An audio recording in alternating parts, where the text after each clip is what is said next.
All right, welcome back to another episode of the Full Fletch Podcast. Your host, Justin Mulvaney and Brooks Benson. Brooks, say what's up. Hola, everybody. Brooksy, how is Brooksy? Oh, I'm fine. How is Justin? I'm also fine. We had a little vent sesh there before we hit record. We I don't know, we kind of our catch up time, bro time before and after the episodes talk about life. So just dealing with the stresses of being adult. Oh, the fun stuff. We won't go into it, but it's fun. Oh yeah. Most of our listeners understand the stresses of adulthood and of life, but you know, nothing too crazy, nothing we can't handle, nothing we won't overcome. Exactly. So, it's Good crazy. and It's crazy to think I don't feel like I'm 30, but here we are. you are 30. Did we mention that you had a birthday? It was the last episode. Maybe not. I don't remember. Well, Brooks had a birthday. I did. I had a birthday before Brooks had a birthday, but Brooks was born before I was born. Justin, So what are Brooks you now? 29. 29. 29. Not quite the 30. Almost there, though. We're getting there. Getting close. Be 30 for like 7 days. Yeah, I'm at like 340 some odd days left until I'm 30. Or 350 some odd days. Craziness. Dude, it's wild to think. You don't feel 29 or 30 until you say it enough, and you're like, I'm not 19 anymore. That's for sure. No. There's some things I do in the gym. I'm like, yeah, I'm not that young anymore. I need steroids. You know what would really help me out in this situation? Just a hot dose of roids. Roids. Just give me the freshest pack you can find.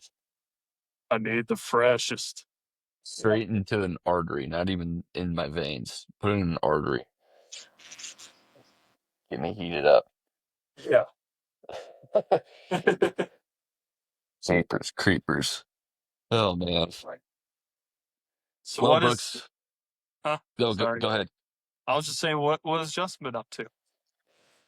Oh, a little bit of this, a little bit of that. I guess relevant things. I went fishing. Well, we went fishing. Caitlin and I went fishing. We didn't catch anything. I want to say this was Friday. Yeah, it was. It was Friday, and we went out, had a decent time. Whatever. I mean, didn't catch anything, so it wasn't that good of a time. But it was decent weather, and it was a nice day. We're out. We get finished up, and we get to a certain point where, like, it's starting to get late. We haven't fed the dogs. We haven't fed ourselves. Let's stop and get Mexican on the way home. All right, we get that all sorted out. Let's paddle back. We're paddling back, and I told you a story of I fell in and lost a fishing pole, right? Yep, that's right. Well, okay, so didn't fall in again. Great, that's a plus. We're paddling back, and I'm like, all right, well, I decided to stand up because I had been sitting the whole time, and I was like, we have these stand-up paddle boards. I want to stand up and paddle back. Wind wasn't up, so not like a crazy paddle back, so I'm just paddling, going. Well, I was fine 3/4 of the way, and then, okay, so we've got these two boxes. One box is like a milk crate on the very back of it that we have bungeed down, and then we have like a dry box that we got from Magellan, and that's like strapped down right in front of that, and then there's the kayak seat thing attachment, and then me. And so it's just lined up just right where I'm paddling, and on my stroke back on my right side, my paddle like comes up out of the water a little harder than I had the whole rest of the time that I was paddling, and it bumped the bottom of there's a little rod holder on that dry box, bumps the bottom of that rod holder, rattles my rod around because it was sitting in the rod holder, rattles it, and then it just made it top heavy just enough. Boom. And I'm going at like, 3, 4 miles an hour probably. And so you can't just like stop and like grab it. You can't like dive in after it because then everything falls off the board. And it's like, oh, and so I reach the board or the paddle and try to get underneath it and fish it back up to get the pole. And I was like 3 inches shy of being able to reach my pole, and it just all the way to the bottom of the lake. So in 2 weeks, I've lost 2 fishing poles. So What are you gonna do? heartbreaking, heartbreaking. Still haven't bought the floats, like the floaties that go on the fishing poles. Still haven't bought Oh yeah. them. Still need to. They're like $5 for like a 12 or 6 pack. Stupid. I am stupid when it's coming to this fishing pole situation. The other gripe, but it's not, and I said it uh before we actually started fishing. I was like, these fishing poles just don't sit in these rod holders super well because the rod holder just isn't deep enough. You need to like drill a hole through the bottom so that the fishing pole can sit a little bit better in there. Yep. And sure enough, because mostly because it wasn't sitting in there deep enough, the fishing pole just rattled around, swimming, never to be seen again. I had just bought them the day before, 2 days before, maybe a few days before, whatever. Off Facebook Marketplace, like decent poles, decent. I really liked the poles, and the reels were fine, and it was like a decent little setup. Caitlin still has hers because there was a pair. Caitlin has hers. I'm just gonna go. Academy has like these $10. I think they're crappie poles. I'm just gonna buy those. I'm gonna buy one of those and like screw it. I don't really don't need anything bigger than that. Right. I don't think until Just I hook onto get a some 20 catfish. pound, yeah, 20 pound whatever fish and fish of a lifetime and it snaps off right at the boat. That will make me, I'd be very sad. yeah. I'm a little upset by losing some fishing poles, but if I have the fish of a lifetime while I'm out on the paddleboard and like this little pole and it just snaps right at the boat, then I will be upset. That's why I use a lake trout pole for everything. Just in case. There you go. But other than that, yeah, I haven't been up to much else. Turkey season closed this past weekend, so there's Memorial Day weekend. Closed on Sunday. I haven't turkey hunted for 2 or 3 weeks now, so it was just like Bryant and I went the week before, maybe. We didn't see anything, and we just said, "This sucks. We're not hearing turkeys gobble. We're seeing a few hens. We're not even seeing Jakes and Toms. We haven't seen a Jake or Tom in the wild in forever, so we just said we're done. We're done with turkey for the year. We'll move on from it. So that's been pretty much it for the outdoors stuff. Understand about the turkey stuff. Yeah. I haven't even gone out to get turkey. I thought I was gonna be able to, but it just has not worked out like I wanted it to. And I guess people could say if they saw my Instagram, like, oh, you just go to the 3D range and shoot. You could use that time to go turkey hunting. It's like, well, yes, but I think to myself, I should I have gone and probably try to get a turkey during that time? Maybe. But I want an elk or a deer. Right. So that's my eyes, that's more important. Like a turkey's a turkey to me. Like, yeah, it would be Yeah. good practice on something that's living and I can kill it and yeah, whatever. But It'd be fun, but yeah. Also, there's a lot going on between bless you. sorry. a lot going on between trying to figure out the wedding, a lot of work going on. So it's just, people will say that's excuses, but it's not a priority, unfortunately. No, I'm with you on the like. Yeah, if you get people saying, "Well, you could have been hunting instead of at the 3D range," it's like, well, yes and no, because going and just shooting takes a lot like less time. Because I mean, to actually like do a turkey hunt, the prep and like spot and stock and all that, like that takes a lot of time. Or if you're gonna set up in a blind or something like that, like it takes time to get all that set up and be in a good spot and all that stuff. Whereas like, you know, 3D range, you can just like you show up and you can just start shooting and you know, like you said, you're out there trying to get ready for September elk and you know, to be able to practice and practice and practice and be really good when that moment comes. Like if you could look back in, when you get to September, you can look back and be like, man, I wish I would have spent more time at 3D range instead of trying to find a damn turkey. Because like, what was that worth? A turkey, and then I didn't practice enough, and now here we are in September. You know, not saying you're guaranteed success now, but like if you get to that point and you had done the opposite of just like I'm only gonna hunt turkey, I'm not really gonna shoot that much, not gonna practice that much, and if you're not successful, it's like oh well, I wish I would have been at the 3D range more. Right. So Yeah, and then plus I'm doing it's like based on 3D. priority. It is. And I'm doing like 3D competitions, so I need to practice for that. And I mean, I'm not like I'm still obviously I haven't killed a critter yet. So I'd rather practice now, try to get really good now with my shot, and then go out and be like, okay, now I'm confident enough where if that turkey is 30 yards away, I know it's no doubt he's dead. Right. Gonko. Next year. Yeah. Right. For sure.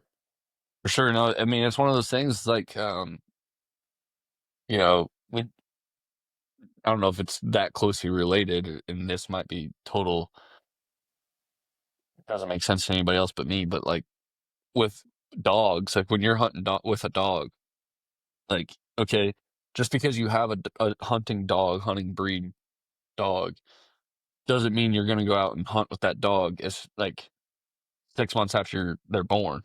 Like, yeah, you have it, but you know, you have to do a lot of training with a dog before you get out in the field and actually hunt with them. And so, like the same could be said, with a somebody who's new to hunting. Yeah, you're an adult and you're smart. You're intelligent enough to understand the concept of hunting and how you're supposed to do it, where you're supposed to go. Generally, nobody's perfect, but like you can put yourself in close to the right situations often enough. But like you're not just gonna jump out there and be successful. And if you are, then you're like a freak of nature. Like there's a lot of training that goes into it and practice. And so like just like you would train a dog a lot before you take it out on its first duck hunt or what have you, like you're gonna put in a ton of time training that dog to fetch, retrieve, bring it back to you, sit, stay, all that stuff before you go out there, boom, shoot a bird and expect it to retrieve it and all that. Just like you're not going to expect yourself to just like, not really practice, shoot a bow maybe a couple times, and then just jump out there with a bow and all of a sudden be able to 10 ring, 12 ring a live giant bull elk.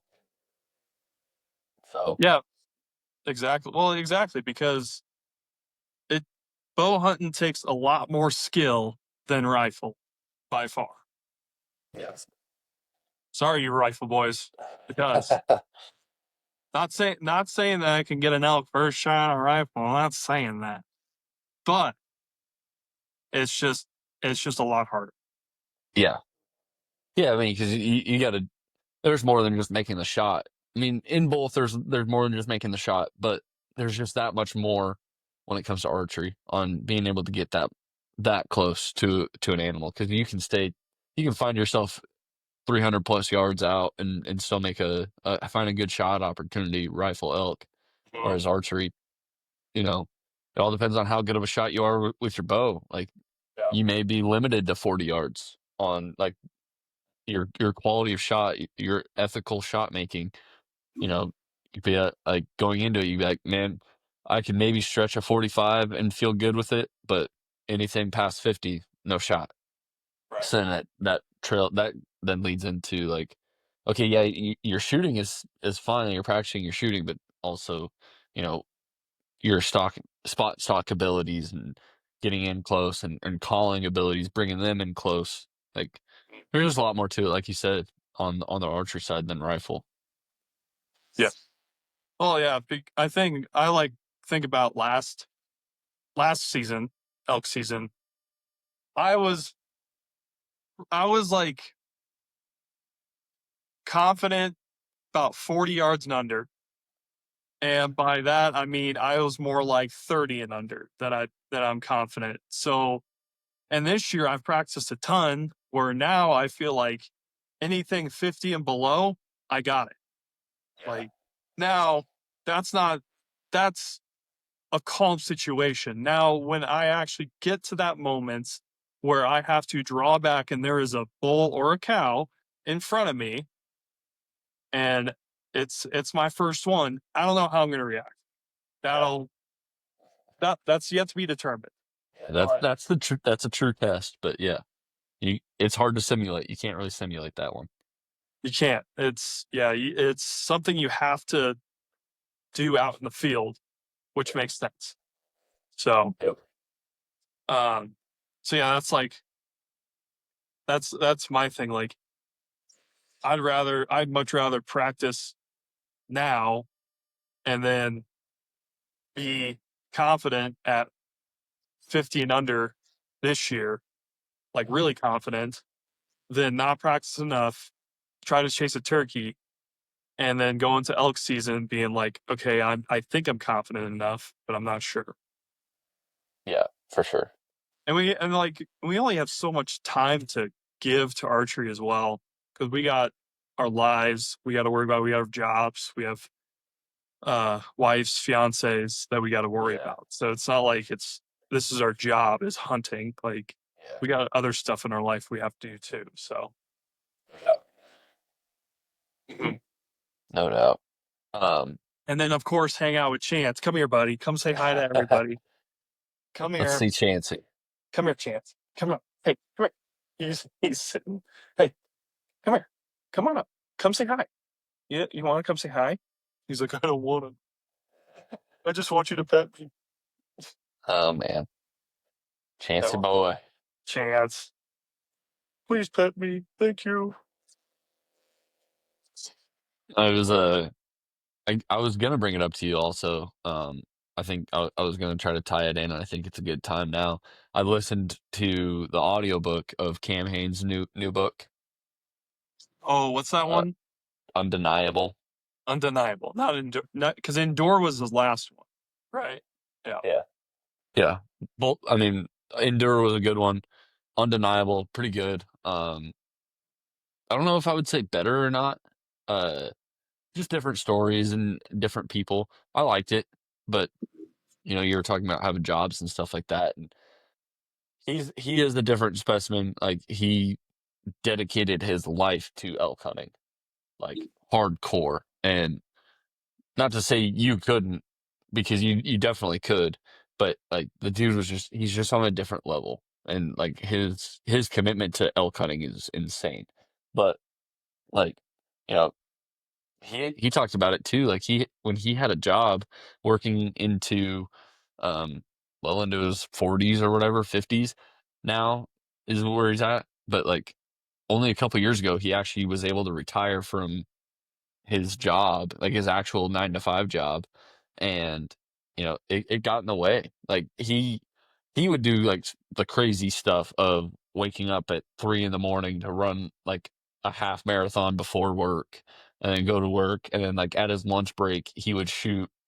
Like I don't know if he like lived close to work or if he brought a target to work or whatever, but like on his lunch break he would shoot like a dozen arrows, and then he'd get done, with work and go run another half marathon. So he's running a marathon throughout at some point throughout the day, and then like he'll shoot another like 20 arrows and then go lift, and it's like, dude, it's like just crazy about all of it. But like his dedication is just crazy to it. But again, work gets in the way because it's like, you know, for him, imagine, you got that 8 hour day where you're working, you're working for somebody else and getting paid to do whatever that job is.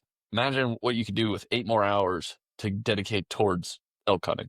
Yeah. Like you could ruck more. I mean, he's a big runner. You and I not big runner, like you not a big like runner, but workout and stuff like that. Like you could do more rucking, working out, practicing your shooting, other like scouting, all sorts of stuff that you could do with 8 more hours a day. Mhm. Like work just gets in the way, man. Does. I mean, that's why, we both, like, obviously you have full Fletch and you're trying to work towards being able to run your own thing and do what you love in the hunting industry and be able to, uh, sorry, I'm like, be able to, dedicate more of your time to it. Same with me. So Yeah, for that's sure. like, I don't think like, I think obviously we both eventually want to become financially free, of course, but at the same time, like, I'm assuming you guys want kids, right? Yep. Yeah, and we want kids. Like, I want to, and this is just my opinion. It might be yours too. I want to get to the point where I don't have to be like, I need to take this time off, boss, to be with my son or my daughter. Like, you know, like I would be able to be like, hey, we're gonna go hunt today. I'm taking you out of school. We're gonna go hunt or something or fish or whatever, Right. something outdoors. Yeah. I feel like for me, it's also my dad. Nothing against him. Like we were a baseball family growing up, so that's that. That was part of my life. I can't say it wasn't, but uh, I wish my dad was more into the outdoors when I was younger as well. And so that's like my goal is like I want to take my future children to the outdoors as much as possible and have them Yeah. enjoy it because of how amazing it is. Right. It's like don't like if they want to play sports, that's fine too. I'm not saying don't play sports, but take them hunting, take them fishing. Like that's take them on a hike, like Yeah.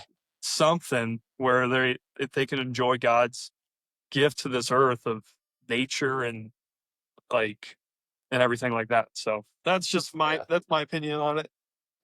Yeah, for sure. I mean, right now it's like working to be able to afford the ability to go, buy something new for the bow to hunt or, you know, work so then you can like right now it's like peak overtime season for us at work because build up that overtime and then come winter time it's like, hey, put in an extra like or call in for a half day or whatever so then you can hunt more or like my boss has told me he told me last year and I never took advantage of it, but he's like, dude, like if you I understand deer hunting, like if you want to call out for like a week during the rut, like we can arrange that where I just don't schedule you and maybe you take some PTO, but it's like, yeah, I just got to be able to make money. So like I would want to use PTO for something like that.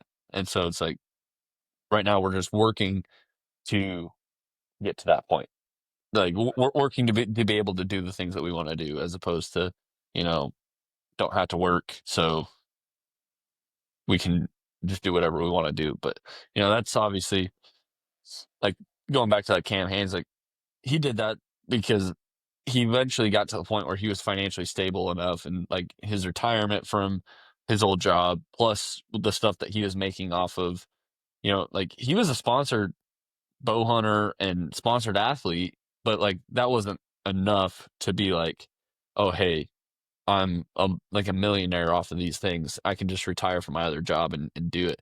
Because if he could have, he would have. Like, and he's mentioned that a ton. But like, you know, even guys that are the best at what they do, like he is, I guess you could say, arguably the best at elk hunting, and the dude still worked all the way up until he basically could retire.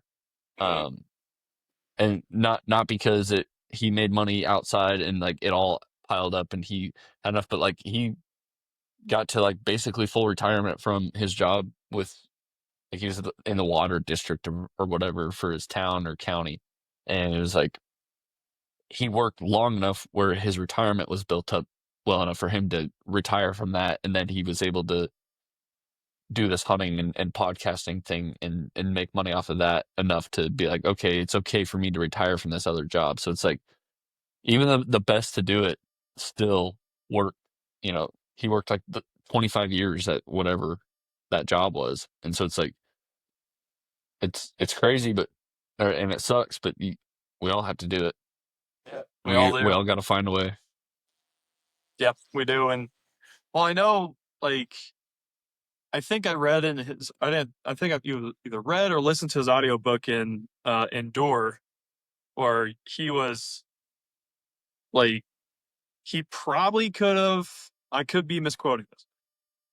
Or maybe it's something I heard, but he probably could have retired sooner, but he didn't want to be like known as the guy who just hunted or something like that, where it's like he wanted to work that 9 to 5 to show people, hey, I know you work a 9 to 5, so do I, and I can do this type of thing. You Yeah, know? prove that you can do it still. Mm.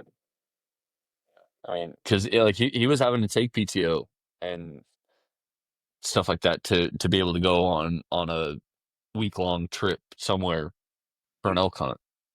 Like he Yeah. wasn't just like, oh yeah, no, I just don't have to show up.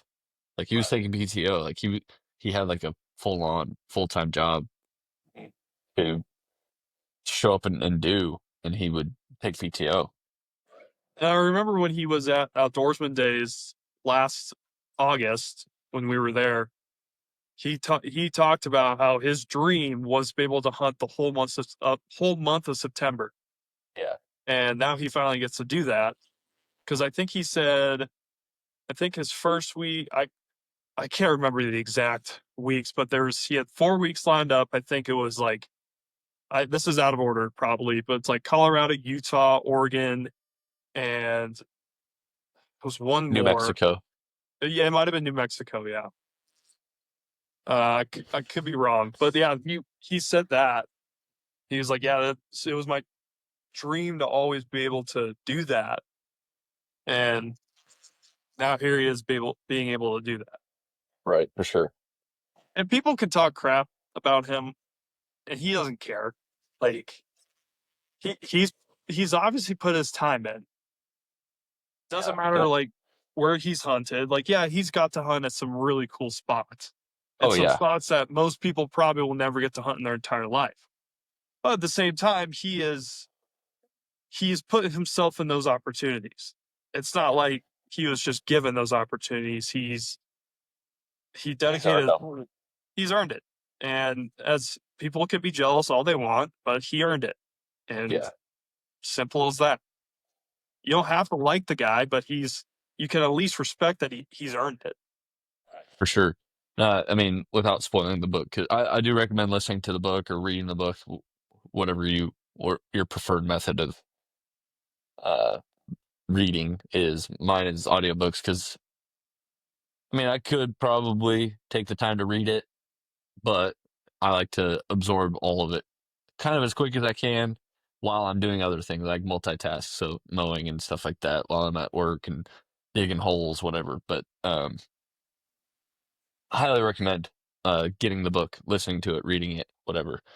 Because you know he talks about that and being like more or less fueled by the haters and kind of his other side stories that kind of correlate to that. But no, he definitely has earned the opportunities he's had, especially like you said, being able to hunt all of September in 4 different states or 5 different states, whatever it is. and harvesting a bull in each of those states too. I think that's another thing that, that's not like a secret that he keeps in the book. You can go on YouTube and see that he did this, but like harvesting 5 bulls in a year in 5 different states, I think is what he did, or four bulls in 4 different states, whatever. Crazy. But Yeah. people, like you said, people say, "Oh, well, it's private. This must be nice that," and that's something he talks about in the book. Is like, yeah, the must be nice people is like, you don't understand what has gone into earning these opportunities. Like, these aren't just given, because if they were just given, Brooks and I would be on those hunts this year, Yeah. and they're not. They're just not. So And I mean, I don't know if someone's gonna listen to this and be like, oh, these guys, they just love campaigns, blah blah blah. It's just like, no, I mean, I like his content, I like his stuff. He's introduced fitness into the hunting industry. Well, at least he's one of the guys that has introduced fitness into the hunting industry and how important it really is. right, Whether you're an East Coast hunter like you are, or whether you're Western West Coast, not West Coast, but like yeah, just the Western side of the United States hunter, like it's important to be physically fit because once you get that deer, once you get that elk, once you get that antelope, once you get the bear, like you got to pack that thing out. Or I mean, some guys, sure, you can take an ATV in and just plop the deer on, plop the bear on, yeah, um, or the antelope onto the ATV and just take them out. Whatever, that's fine. You can do that all you want. But sometimes you put yourself in a situation where you're too far for that, and then now you got no choice but to pack. yeah. You got to be able to physically meet the demands, meet the physical demands. Well, yeah, and it's not even like for being physically fit for hunting is great, but also just being physically fit for yourself and for your family is the more important thing. Yeah, Like, and that's and I get it. It's for some reason the physical aspect of hunting apparently was very taboo back in the day. Like oh, you're fit? Well, why? Blah blah blah. Well, it's like you see these dudes who are physically fit, they're able to get deeper. Sure, they don't get as deep. Like there's the whole argument, like, well, if you go as deep as possible into the woods or into the mountain, like you'll miss 10 elk. Sure, but at least you know, hey, I can get that deep into the woods to get that deer or whatnot. Whether elk, deer, bear, antelope, uh, moose. Yeah, you can't if you go get a moose. Guess what? You're packing that thing out. You're not throwing that back on ATV or UTV. Come on. right. Like, Seriously, no kidding. and like Justin's showing Mountain Tough right now. Sorry, Joel. Yeah, yeah. It's all right, but I was looking at it because we have talked about it before, but the just the idea of being physically fit, it for hunting. They offer programs for people that are like uh full gym, no gym, like body, like you got a body weight down here, but like I think it's like $30 a month, something like that. Um, you Yeah. can get one of these. You can get one of these programs, and like this It's one not is even 12. one of those. Dude, you get all of that for $30 a month. Yeah. Well, but yeah, for $30 a month, you get to choose any of these. Right. Oh, Um, sorry. or you can do any or all of them, whatever. But like this one's like a 12-week thing, and it's no gear. Like it's just your body weight. And I think some of them say like you do need like some sort of like pull up bar, or a place to do pull ups or something like that. But like, um, You can buy I those on Amazon for a good price. yeah, like I've started to look, and instead of doing a gym membership, like you can just that's basically the same price. I mean, if not better than the price of a lot of gym memberships. Depending on where you go, like your super generic ones, $15, whatever, a month. But for $30 a month, like there's a lot of stuff here. And then, the more you get into it, you say, okay, well, maybe if I get on Marketplace and I get some free weights or whatever, start doing that. Yep. But um, I I mean, I know this is expensive, and I know it's expensive, but I 100% think everyone should get the Go Ruck backpack if you're a hunter. I know it's $250, but I promise you it's going to last you forever, and it's the best purchase you're going to make because you can throw pretty much as much weight as possible in there, and you could just ruck. And like, yeah, you could if you don't have the money, and you could just just throw weight in the backpack. But the way the rucker is, I should have it on. It's upstairs right now. It's the Rucker 4.0. You can even get the other ones too if you want, whatever. But the way it's structured, the backpack is structured, the weight is more high on your back, putting less stress on your lower back, which is super nice. Yeah. So I recommend everyone get that. Bite the bullet, pay the $250. And the nice part that I know the Go Ruck plates are super expensive. You could go to Amazon and there's a couple knockoff brands that you can buy for like 60% off of what these cost. I'm not joking. Like the weights, yeah. Yeah. Like it's like I bought a 45 pound plate for like what was it? Now I gotta look. Orders. Let me find it real quick.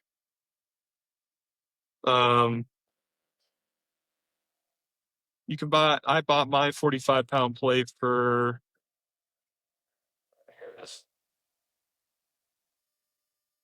65. And on Go Ruck, how much is it? Plates are $79 for a 20-pound. So You go you to, said 45 pound, yep. $125. So you're paying $65. That's almost 50% off. Right. Yeah, that's like 45% off. And you can buy those on Amazon. Literally the same dimensions and everything. Sorry, Go Ruck, I'm kind of screwing you on your plates right now, but I'm just giving people I mean, that's what we're about. Like, we're not sponsored by anybody. We're like, this is what we would do, and telling people what we would do, how we would do it. Not that we're the professionals, but the average Joes find a way to save a buck. But yeah, no, it's just like we've had the episode of sorry, I'll close that.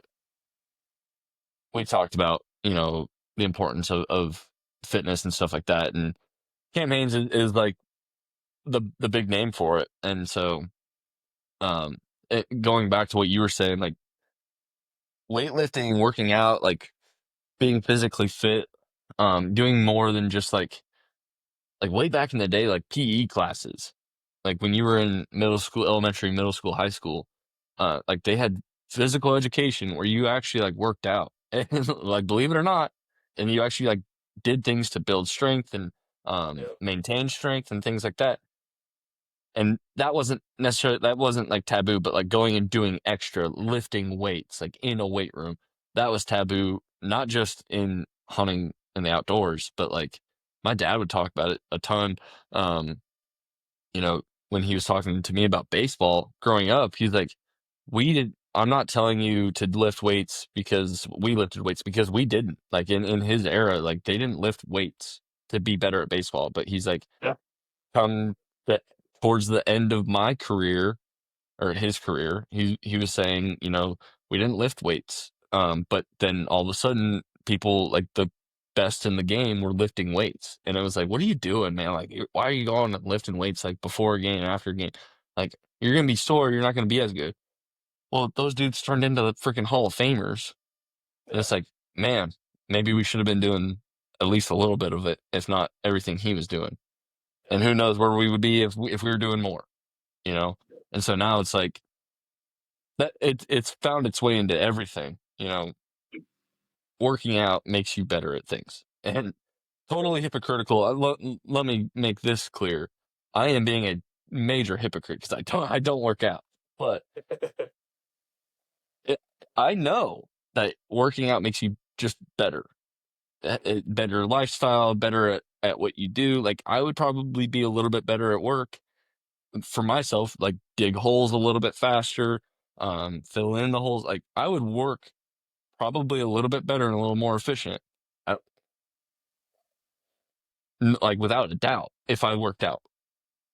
If I did one of these, like I showed the Mountain Tough or some no weight room, no free weight program of just working out.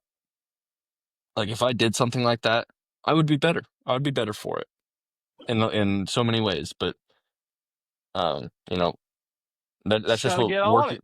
Yeah, I know. That's just what working out does. And I was talking with Caitlin about it. I was like, I've seen it, and they have a lot of different things, and yada yada. Like for $30, like that's in place of a gym membership. Maybe I do that. So I don't know. Oh, I'm not gonna say I'm doing it tomorrow, but I may start doing one of like I might get into this and start doing some of those programs.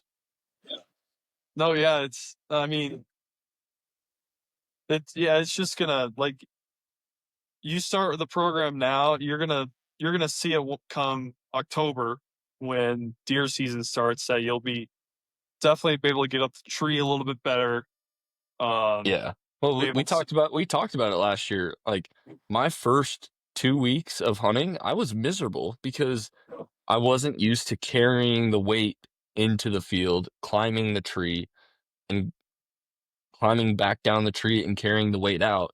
And my legs were toast for like 2 weeks until I got back to being used to it. Like Right. I'm young enough and healthy enough that like it didn't totally wipe me out, but like Mhm. if I worked out just a little bit, or whenever I would do scouting, if I carried more weight, just like you said, rucking basically.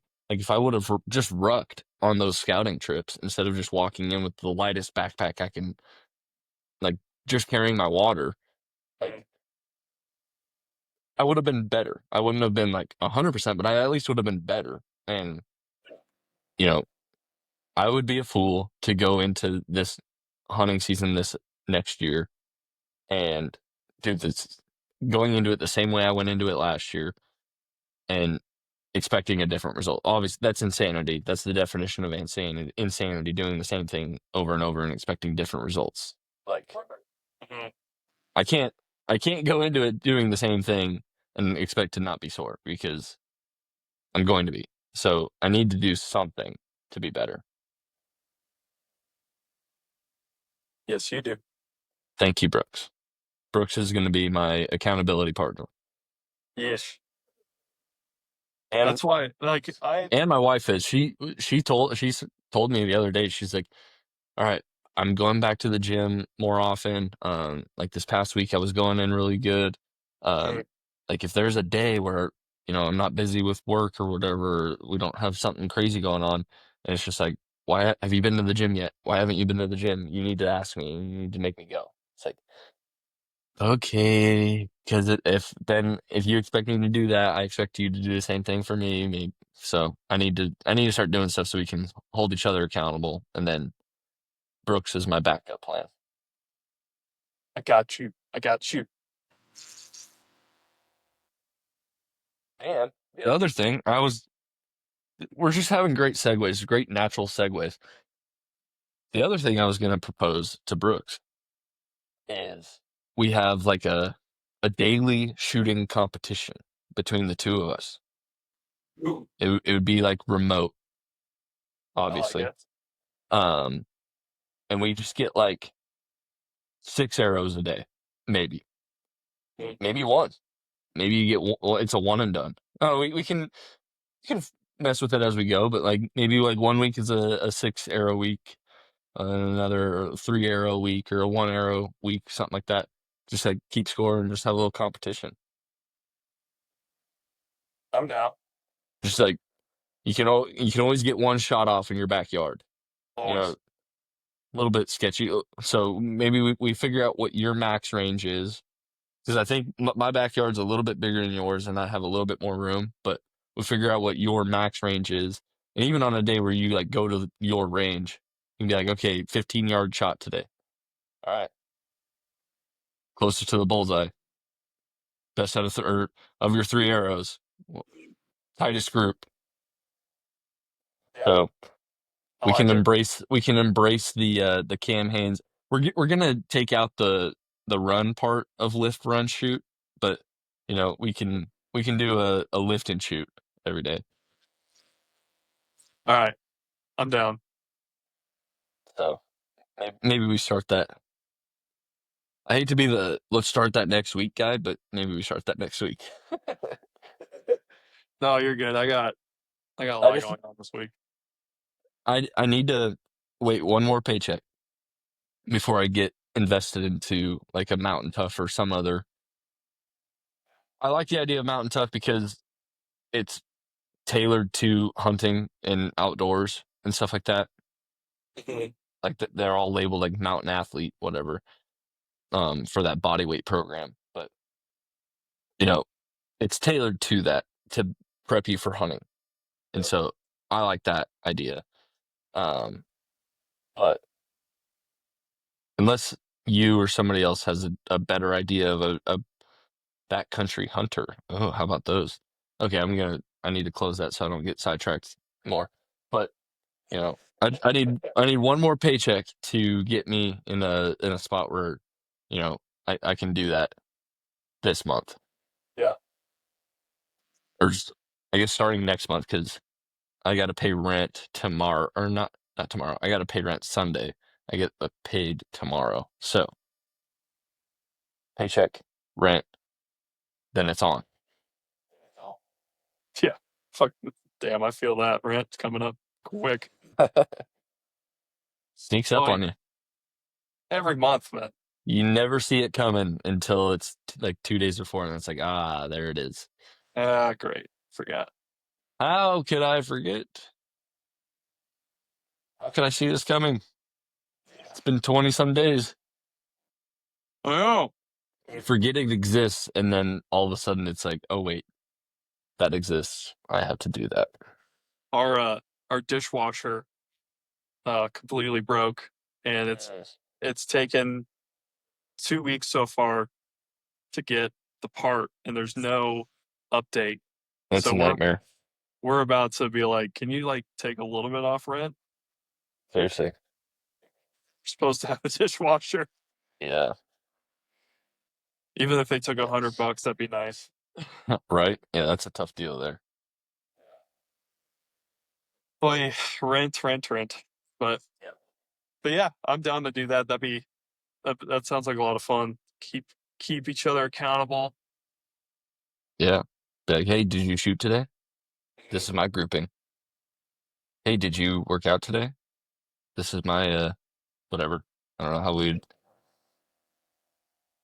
Well, do you have an Apple Watch? I do. I do not. I used to.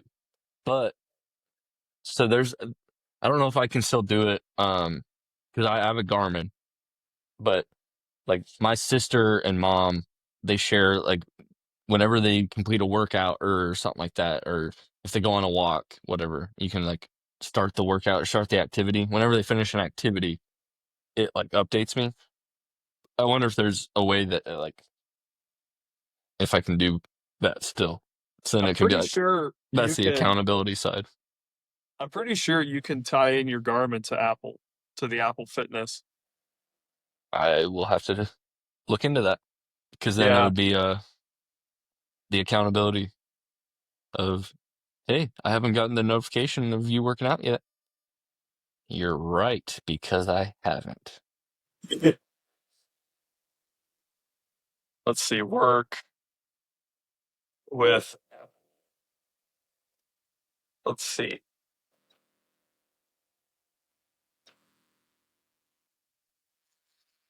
You should be able to. Yeah, and if nothing else, I still can go into like the Apple Fitness app or whatever on my phone and start the workout. Right. But it's nice because I've used the Garmin like workout feature before where it'll like track your heart rate through the workout and it'll keep track of your reps, yada yada yada. But at that time, I didn't have it tied in. I didn't even try to tie it in with Apple. So it'd be nice if it did, but Uzi. Yeah. Well, part of this, I guess, push to do this was reading his book or listening to his book, Cam Haynes' book. Because obviously, like, hearing the best at what we love talk about how he got to where he is, and it's like, that's so doable. I could do that. I could shoot my bow. Like, he's like, even if it's one arrow, like, there were days where I would only shoot one arrow. It's like, man, I could do that. I could go out to my backyard right now as soon as we get done with the podcast and go shoot one arrow. And it's just practicing shooting.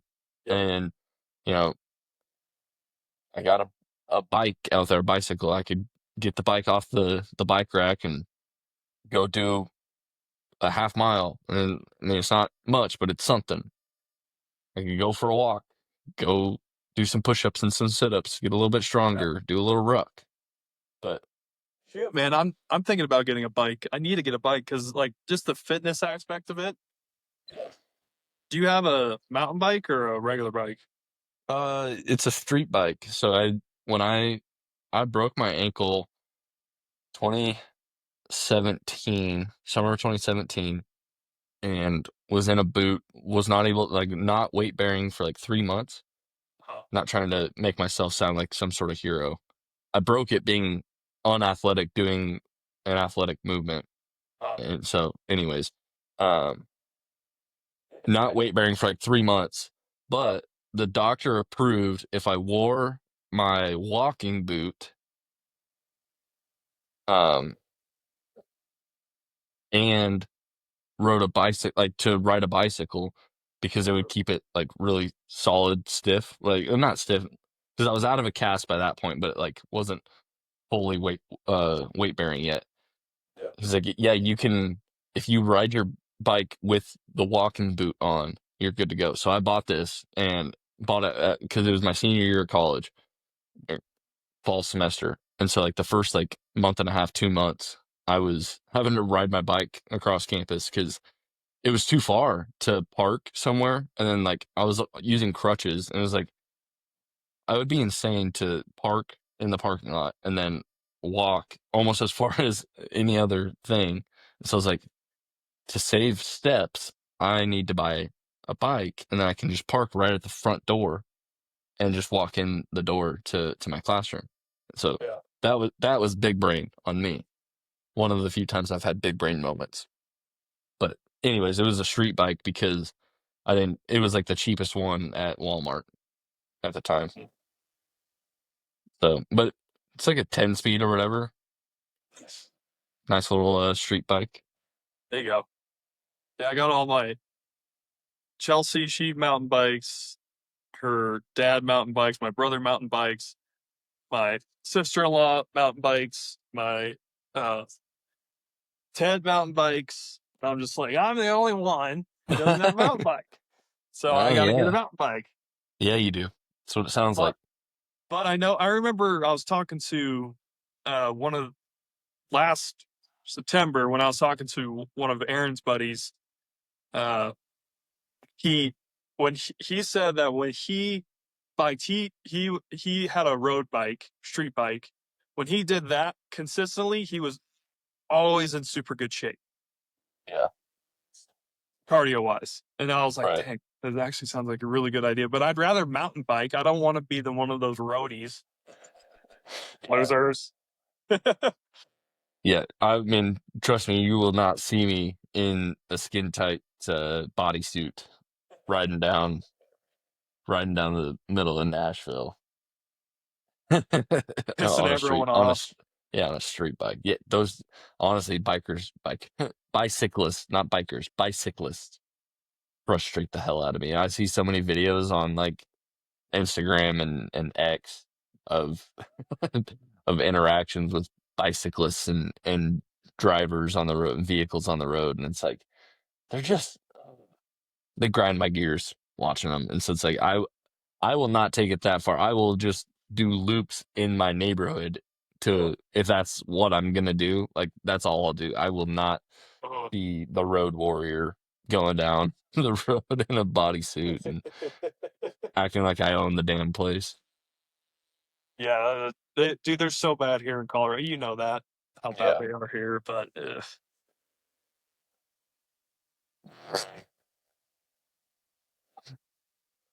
Well, Brooks, we're about coming up on an hour. We were going to talk about some other stuff, but maybe we can save that for next week's episode and I guess see what happens. yeah, I'm down for that. I think that was a good episode.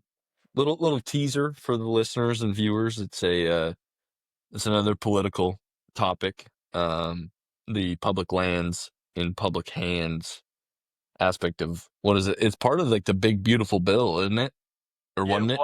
Yeah, it was, and then they got rid of it, which was good. But that'd be nice. Yes, that part good. The other part is that maybe is not so good. Brooks and I were talking. There may be some lobbying to get part of that back some other way. The taking the public lands away some other way, not necessarily in the big beautiful bill, but in another bill of some sort. So we'll talk about that, and maybe we do a little bit more research. So maybe it's a blessing in disguise. So we're not going in totally half knowledgeable. So we'll do a little more research, and we can report more on it next week. So yeah, that's probably good. We do a little bit more research on it before we do anything. So sweet man. Well, it turned out to be a pretty good one there, Brooksy. Yeah, it did. Kind of got on a roll for a little bit. That was good. Love when Brooksy gets on a roll. Yes. Oh, I just sent Brooks another dozen arrows. So that's exciting. That's very exciting. Brooks has his new, new release back. Yes, I do. That is one thing. I do have my new old. Well, it's kind of funny. So the release that I lost was a blackout release. And I don't know if True Fire or Blackout are the same company. I don't know. I haven't looked it up. It's the same exact release, just True Fire brand. I'm looking it up. Our Blackout and True Fire archery releases the same. Okay. Brock says, it's searching. Blackout archery releases are not a separate company, but are instead a product line manufactured by True Fire. Ah, that makes sense. Yeah, because I was like, sorry. A leading archer. I'm just going to read the whole thing here. A leading archery release brand under Faradyne Outdoors. Multiple sources confirm that Blackout releases, such as the Blackout Four-Finger and Blackout Twilight, are made by True Fire and often share designs with True Fire models like the Hardcore series, for example. Okay, that's enough. So yes, they are the same. They just have different names. Gotcha. That makes sense. Because I bought the new release off of Shields because I got 2 Shields gift cards for my birthday. What up? It was $100, so I was like, "Yep." It was the same price as the one I got beforehand. And yeah, so it's the same release. It's honestly, I like it a lot. It's really nice. It's for $100. I love it. So, yep. Speaking of releases, I was watching. Now all of a sudden I'm getting all these like great ideas of things to talk about. But I was watching the Elk Shape guy with and he had Joel, with what was his name, Joel Turner, Joel with Shot IQ. He had him on, and they were talking about releases, and they were they didn't spend too much time on it, but Joel Turner shat on the release that I use, and he's like, "Yeah, this is junk," and I was like, No, this is junk. please, no. Uh, well, part of admittedly, it's a very affordable release. I think it's a True Fire, I believe. But it's like one of the cheapest releases you could buy.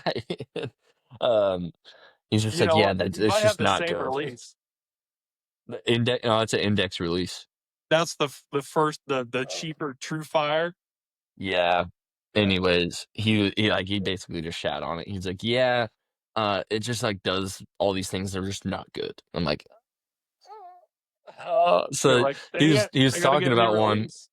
and I was like, I actually like the idea of, or like the sound of this one, the Stan Solex Index release. It's a clicker, so I guess what happens is with the release I have now and the one that you're probably saying that you have, when you pull that trigger, it has some like travel in it, and you can adjust how much travel the trigger has. And he says that is really bad for uh, trigger punchers, which I, he was like explaining if you have like a different index release, you can have an index release and still not be a trigger puncher. And like you can do the same thing like hinge guys and guys with like thumb button guys are supposed to be doing, where you're like pulling through the shot and you're not punching the trigger. Because the index is like trigger puncher central. Like that is where trigger punchers start, live, die. That's where it's at. But you can shoot an index release without punching the trigger. And he was like, so with other release styles, like you can like hook around, which I do. I hook around that trigger and I pull through. But he was saying the hard part or the bad part about like my release is that trigger travels so much and it's adjustable, but when it's so much like so where it doesn't travel very much, it makes it like hairpin sensitive, where it's just like you barely touch it and it goes off. And you don't want that. But then the more travel you put into it, it like then you're having to like change like your shot gets changed. And so anyways, he was talking about the Stan Solex is like his ideal one. They're again $100, but you know, it has a clicker in it, just like a hinge has a clicker, where it's like, okay, you get to that click, and the whole idea of like shot IQ without I haven't bought it, so I don't. There's a lot more to it, but like he's like, okay, when you have a hinge release, you are doing that hinge, and it gets to a click, and once that click happens, he's like, okay, now you say something to yourself of like, here we go, or make the shot, or whatever. Like you're saying something to yourself after that click goes off, and he's like, it just helps your shot execution because like you have a step by step process that you're doing in your head, and it makes you more consistent. And I was like, wow, I really like an index style release. I haven't shot really with a hinge or a thumb button, but it's like having a clicker on an index is like best of both worlds for me, because then I get the same thing that a hinge guy would get with having that click of being like, okay, like we're there. It's about like I keep pulling, it's about to go off. Whereas, like, as you're pulling, nothing's going to happen until it hits that click. So it's like pull, pull, pull, click. Okay, here we go. And it's done. And it's like, I feel like I would benefit from that. So I'm very interested in getting that release. I like it. You should do it. Yeah. If you order another dozen arrows, that money will go towards a new release. Fair enough. Or, if somebody else decides, hey, let's buy some arrows from Justin, I would not be mad about it, and I would be able to get myself a new release. So, Keep telling. I told Aaron, I was like, you need to buy some release. We need to buy some arrows from Justin. yeah, we'll hook them up.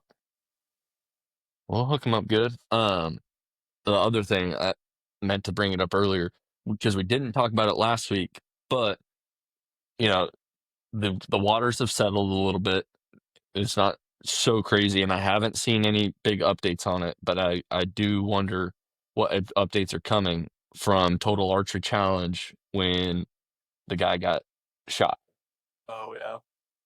We I had messaged Brooks and Tanner saying, "Hey, I don't know if you guys heard, but this was, I guess at this point it was like 2 weeks ago now, but wherever it was, I want to say it was like West Virginia was where the TAC event was. A guy was looking for an arrow or something like that, and I don't know, somehow, some way, I wasn't there. I don't know the whole story. I don't know if everything's been released on it, but a guy got like shot through the back of the head, and like the arrow came. I'm sorry, it's graphic, but it came like through his head, missed his brain, and like came out his eye, and it was just like totally like. Sorry, that's a very graphic thing, but whatever. But it's like, holy cow! And I want to say this is like the first big bad incident, like somebody actually getting shot at a TAC event, Mhm. and it's like, everybody can say, "Oh, how does that happen? How do you let that happen?" And it's like, man, there's so many things, but it's like it's just so scary that you never know. Like 1 second you're having the time of your life, you're with your buddies, and then all of a sudden you have an arrow going through you. Yeah, that's. Terrifying. I And there, wonder if the guy's doing okay. last I heard, he was like Okay, good. like I said, it missed his brain. He's probably going to lose his eye. Obviously, the vision in his eye. I mean, maybe it's salvageable, but yeah, like terrifying. But I don't know. The rumor mill was hot over that one because it was like the guy, like nobody called clear, asked if it was clear. The guy he spent like 20 minutes looking for his arrow, and he was like behind a target on a different range and all this other stuff. But it's just like, and I'm in no place. I feel like we're in no place to like make accusations or assumptions about it. But it's just like, man, that is just, for those of you who haven't heard before, the guy, yeah, he was at a Total Archery Challenge event, and you know, him and his buddies were out looking for his arrow because they missed one. Like it didn't get stuck in a tree or whatever, and he was looking for his arrow. And while he was looking for his arrow, I guess, another rogue arrow Mm. popped him. So who knows who was at fault? Maybe it was because they were looking for the arrow. Maybe it was whoever shot the arrow. Because again, the rumor mill was hot. They were saying, "Oh, that the person who shot it wasn't even on the same range, and they sky fired or whatever because they were doing like a sky draw and accidentally Right. released it, and it went but nuts, Crazy, dude. nuts." Yeah, so I'm curious what changes are going to come of TAC, or not necessarily Western Hunt Fest, because that's like we've said, that's different. It's not a TAC event. So, but TAC and TAC style events, I'm curious to see what changes may come from what occurred there. Yeah, it'll be interesting to see what changes happen. I just looked at his GoFundMe. They've raised over 38,000 for him so far. That's good. Yeah. It's one of like you'd wish it's more, but I mean that helps. Yeah, it definitely helps them a lot. That's so. Well, sorry to put a damper on the mood. We were having a great time Yeah, right sorry. before that, but really, dumper on the mood there. Well, anyways, I think those were my closing thoughts. The three different random thoughts I had there. So, any closing thoughts from Brooks? Uh, nope. I'm good today. Sounds good. We'll keep you guys in the loop on what I decide to do about this release ordeal, and then we'll I don't know, maybe we'll post a sorry, I just got distracted. So that Stan Solex clicker release was help Joel Turner helped design it, so that's why he likes it so much. But Yeah. But I mean, it does everything that he would think somebody who wants to be a better shot would want. So he put it all into an index style release. Because really, I don't know if there's many others that are index style clickers like that, if there's any at all. So, anywho, Yeah. whatsy. I We'll don't keep know. everybody in the loop on that, and we'll maybe make a post about our shooting challenge, our archery shooting challenge between Brooks and Justin. Yeah. Maybe we'll get Tanner involved. We got to get Tanner back on some episodes. Poor fella's been busy with work, and more often than not, we're recording while he's at work, so or on his commute home, so he's not able to record his podcast episodes with us. Sad. We'll get him back on. We'll get We will. him into a challenge or something with us. So, all right, cool. We'll wrap her up. Appreciate the listeners for listening. Appreciate the viewers for viewing. We'll catch you guys on the next one. See you, dudes and dudettes.